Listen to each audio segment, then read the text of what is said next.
Well, I became goalkeeper at the age of 15, a little bit old. I was a striker and I didn't like it at all. I was canceling trainings all the time and I didn't find joy anymore in playing soccer. And then my coach told me, hey, why don't you try playing as a goalkeeper, because we need one, and I see you have way more passion in that job. So yeah, I tried it and I fell in love with it, and I became kind of obsessed with it. From canceling trainings, I started to ask more and more trainings, and everything led up to be a professional goalkeeper. So yeah.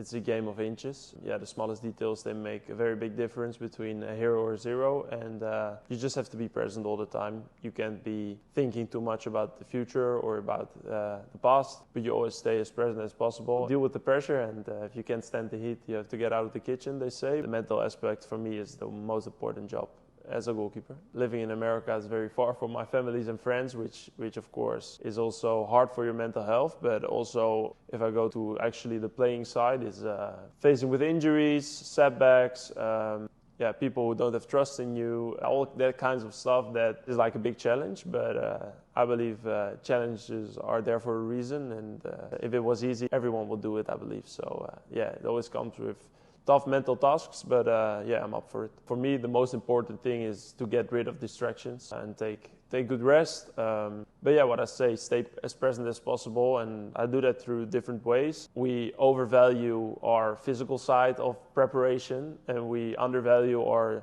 mental side of preparation. That's also warming up before a game, for example. So breath work or meditation. I use, of course, alpha beats. I think one of the key things for me is to get focused, is to just watch at a point. If certain thoughts come up, accept those thoughts and put them to the side and refocus on an object again. And I believe that's one of the big aspects of alpha beats as well. Other thing that I believe is motivational self-talk, watch motivational clips. I think like a lot of times when things get heated, we tend to talk negative to yourself and like think what could go wrong, and yeah, if you can flip that switch a little bit and go more into the positive thoughts, then yeah, those matter way more than the negative thoughts. It's all in your head, so yeah, just get rid of those negativity and just embrace every challenge. I think with every challenge there's certain stuff that can go wrong, especially in my occupation, but just focus on what could happen in a positive way. Like for me, it's always kind of a weird feeling where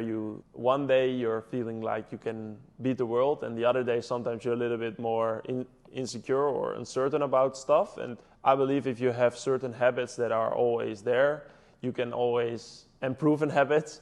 You can always rely on those habits and always say like, oh, I've done everything before the game to get me into that state of zone or get me in that state of present.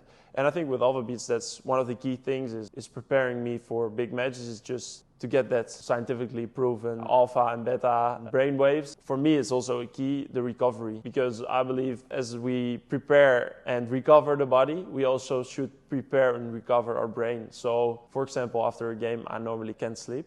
And I saw a big improvement over my sleep using alpha beats after games as well. There's a lot of adrenaline always after my game, and if I use alpha beats, the slightest details, they make a big difference. And for example, the upcoming weeks, we play 8 games in 3 weeks. With all the travel here, it's pretty decent amount. So yeah, I believe that recovery also for your brain is very important in that case, to refocus the next day again. There's days where I feel like I wake up, and with the time difference with Holland is 7 hours further in the day, and you get a lot of messages already from Holland. So sometimes when I'm opening my phone and I'm seeing like, oh, I'm directly awake and I want to go back to like my waking up stage. So I think that's a great time to use alpha beats, just in the morning, where you can start a day off fresh and without any distractions. And sometimes also after my practices, where I like to take a nap in the afternoon, but not too long. And sometimes instead of a nap, you can just take like a 20-minute relaxation alpha beats, where you take a break from your phone and all the social media and all the craziness in the world and refocus, so you can have balance in the rest of your day. So I think that's very important. It's great to recover all your thoughts that you gained in the day, and it's a big difference if you calm before you sleep to wake up in a way calmer state as well. If I make a mistake, then it's directly a goal. And if I make a save, then I prevented a goal directly. So it's just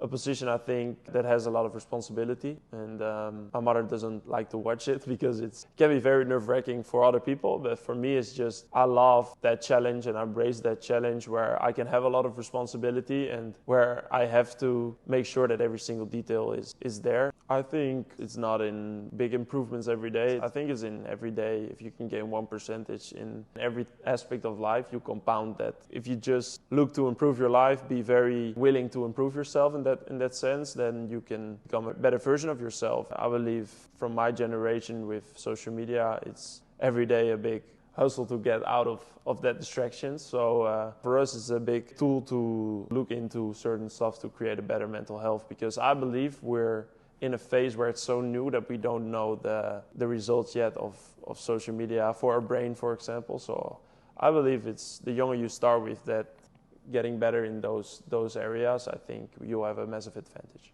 Last year, I locked myself up in my own apartment and didn't do anything. And this year, I took a more active approach in doing more stuff with friends here, go outside and do some fun stuff. It's very good to sometimes be 25 as well, instead of only being inside and only take care of serious stuff. So I think a balance in that is very important, because then you can relax your brain as well sometimes, instead of being switched on all the time. So everyone always thinks athletes are a little bit like robots and they can take everything, but we're also human. And just because people pay tickets for our games, it doesn't mean you can slander us like we're robots. It's not easy. If a whole stadium, for example, whistles you or boo you, I think to get that balance and that stable, constant feeling in your head, it's a tough task. That's one of the things that we have to take into account. 17 to my 22, I had a mental coach as well, who was helping me on the side. And I think as well, a lot of people think, they only train in the morning and then in the afternoons they're just playing video games and stuff like that.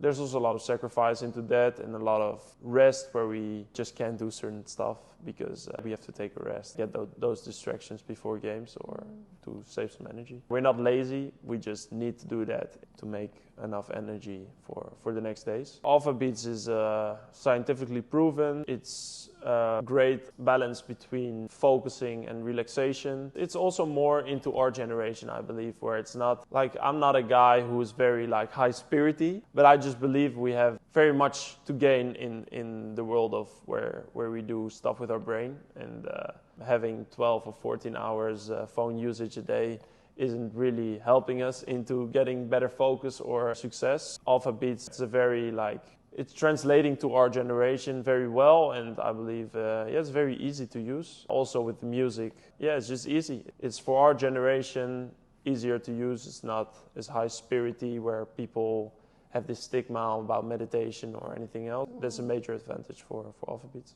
I can be a little bit crazy. I have a very good memory, photographical memory. A lot of people, they're always amazed, especially by the things that I like. I remember the craziest stuff, But I listen. I think that's a better way how to explain it. Penalty kicks, it's one of the things in soccer or football that's easier to translate into scientific stuff, and we do our homework very well. And if we're playing a game, then I can just remember very clearly which penalty taker takes it into which corner or certain habits that they have. With the right focus exercises, they can go even better. There's a certain stigma into mental health and meditation. I just really believe that you train your brains to be prepared for a game or for a test at school or for anything that you're up for and you're maybe a little bit anxious about. And it's just a great tool to get more into that focus and to get less distractions of your phone or of other people's opinion, or just to focus on yourself and to create the best results for yourself. Hard work is definitely more important. As I said, I started goalkeeping when I was 15, and there were people who had 8 years in advance of me, and just because I worked really hard and I loved it a lot, I created my own talent. So I believe hard work pays off at the end.